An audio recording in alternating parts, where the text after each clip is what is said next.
जब मैं 15 साल का था तब मैं छुट्टियों में गांव में अपने मामा के पास रहने गया था। मेरे मामा बहुत अमीर थे और उनकी गांव में एक बहुत बड़ी हवेली थी। उस हवेली में बहुत सारे कमरे थे। हवेली काफी पुरानी थी। हम सभी बच्चे वहां भी लुक्का छुपी खेला करते थे। उस मकान में ऐसी बहुत सी जगह और कमरे थे जो छिपने के लिए बहुत ही अच्छी जगह थी।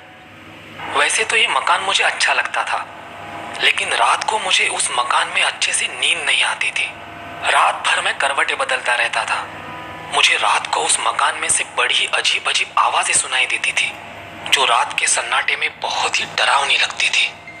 मैं हमेशा सोचता रहता कि आखिर ये आवाजें आती कहाँ से है। मैंने अपने मामा को इस बारे में पूछना चाहा। मुझे रात को उस मकान में से बड़ी अजीब अजीब आवाजें सुनाई देती थी, जो रात के सन्नाटे में बहुत ही डरावनी लगती थी। मैं हमेशा सोचता रहता कि आखिर ये आवाजें आती कहाँ से है। मैंने अपने मामा को इस बारे में पूछना चाहा, लेकिन मामा ने मेरी बात को हंसी में टाल दिया। पता नहीं मुझे ऐसा क्यों लग रहा था कि कुछ तो बात है जो वो मुझसे छिपा रहा है। और फिर मैंने उस बात की छानबीन करने की ठान ली। मकान की तीसरी मंजिल पर एक कमरा था जो हमेशा ही बंद रहता था। उस कमरे में मैंने किसी को भी आते जाते हुए नहीं देखा था, सिवाय मेरे मामा के। मुझे पूरा यकीन था कि हो ना हो रात को वो आवाजें उसी कमरे में से आती है। मेरा कौतूहल अब अपनी चरम सीमा तक पहुंच चुका था। एक रात जब मैं अपने कमरे में सोने की कोशिश कर रहा था, एक बड़ी ही दर्दनाक चीख मेरे कानों पर आ पड़ी।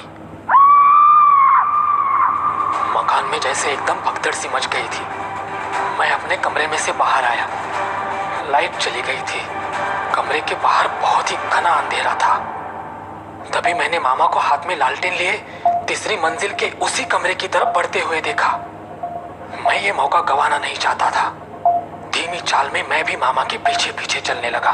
कमरे के पास पहुंचते ही मामा ने अपने जेब में से चाबियों का गुच्छा निकाला और उस कमरे का ताला खोलने लगा। कमरे के अंदर से आवाजें अब बढ़ती ही जा रही थी। दरवाजे का ताला खोल के मामा कमरे के अंदर चला गया। मामा हमेशा अपने पीछे दरवाजा बंद किया करता था, लेकिन न जाने कैसे आज वो ये बात भूल गया। दबते पांव मैं उस दरवाजे तक पहुंचा। दरवाजा हल्का सा खुला हुआ था। मैं उसमें से अंदर झांक कर देखने लगा। लालटेन की रोशनी में मैंने अंदर जो भी नजारा देखा वो बहुत ही डरावना था। उस कमरे में किसी बूढ़ी औरत को जंजीरों में जकड़ कर रखा हुआ था। ये चीखें और भयानक आवाजें उसी औरत की थी। उस औरत के सारे बाल सफेद हो चुके थे और पूरा चेहरा झुर्रियों से भरा हुआ था। लेकिन उस औरत की सबसे डरावनी बात अगर कुछ हो तो वो थी उसकी आंखें। बाप रे, ऐसी भयानक आंखें मैंने अपनी पूरी जिंदगी में नहीं देखी थी। उनकी आंखें बड़ी और पूरी तरह से लाल थी और वो अपने आप में गोल गोल घूम रही थी। कभी वो गोल गोल घूमती तो कभी वो एक ही जगह पे सहम कर देखने लगती और फिर अचानक वो औरत जोरों से चिल्लाती, अपने हाथ पैर मारने लगती। फिर अचानक वो शांत हो जाती और फिर उनके होठों पे एक अजीब सी मुस्कान आ जाती। ये मुस्कुराहट खुशी की नहीं थी।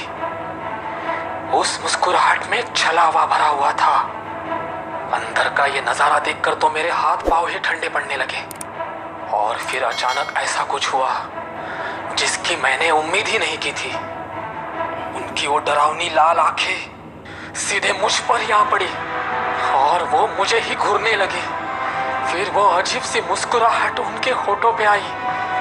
आओ, अंदर आओ, घबराओ मत। मैं इतने दिनों से तुम्हारी ही तो राह देख रही थी। अंदर आ जाओ, डरो मत। वो मुझसे ही बात कर रही थी। मामा ने झटके से दरवाजे को खोला और मैं पकड़ा गया। मामा को इतना गुस्से में मैंने पहले कभी ना देखा था। वो मुझ पे बहुत ही नाराज हुआ। जिस बात को वो राज रखना चाहता था, आखिरकार मैंने वो देख ही ली थी। लेकिन सच मानिए तो अब मैं अपने आप को ही कोस रहा था। मुझे वहां पे नहीं आना चाहिए था। मेरा गला डर के मारे सूख चुका था और पाँव लटपटा रहे थे। मामा ने लालटेन मेरे हाथों में दे दी। फिर मैंने देखा कि मामा उस बूढ़ी औरत के नजदीक गया और उसने उसे एक बड़ा सा इंजेक्शन लगाया। वो बूढ़ी औरत अभी भी मुझे ही देख रही थी। मैं लटपटाते हुए उस कमरे से बाहर आया। मामा ने मुझे बताया कि उन्हें एक अजीब सी बीमारी थी। वो अपने इर्द गिर्द बहुत सी परछाइयां देखा करती थी। उनका कहना था कि वो परछाइयां उन्हें डराती है, धमकाती है, उन्हें मारना चाहती है। डॉक्टर का मानना था कि उन्हें स्किज़ोफ्रेनिया है। अस्पताल में उन पर बहुत इलाज किया गया, लेकिन उसका कोई फायदा ना हुआ। फिर मामा उन्हें घर ले आया। कभी कभी वो बहुत ज्यादा हिस्टेरिक हुआ करती थी, इसीलिए उन्हें जंजीरों में जकड़ कर रखा था। मामा ने पूरी कहानी मुझे बताई, लेकिन फिर भी मेरा डर कम ना हुआ। मैं अपने घर वापस जाना चाहता था। मामा ने मुझे यकीन दिलाया कि वो सुबह ही मुझे शहर छोड़ाएगा। मैं उस घर में वापस कभी भी नहीं आना चाहता था। मैं अपने घर पहुंचा। उसके कुछ दिनों बाद ही उस बूढ़ी औरत की मरने की खबर आई। उस रात मैं ठीक से सो नहीं पाया। रह रहकर मुझे उनकी वो आंखें याद आ रही थी। रात के शायद 2 बजे होंगे।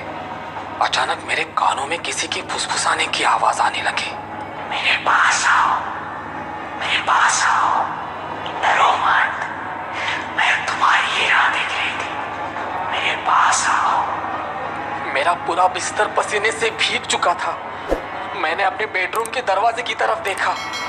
दरवाजा अपने आप खुल रहा था और उसमें से एक भयानक सी परछाई धीरे धीरे मेरी तरफ बढ़ रही थी। वहां पे और कोई भी नहीं था, सिर्फ वो परछाई थी जो मुझे अपने पास बुला रही थी। मेरे पास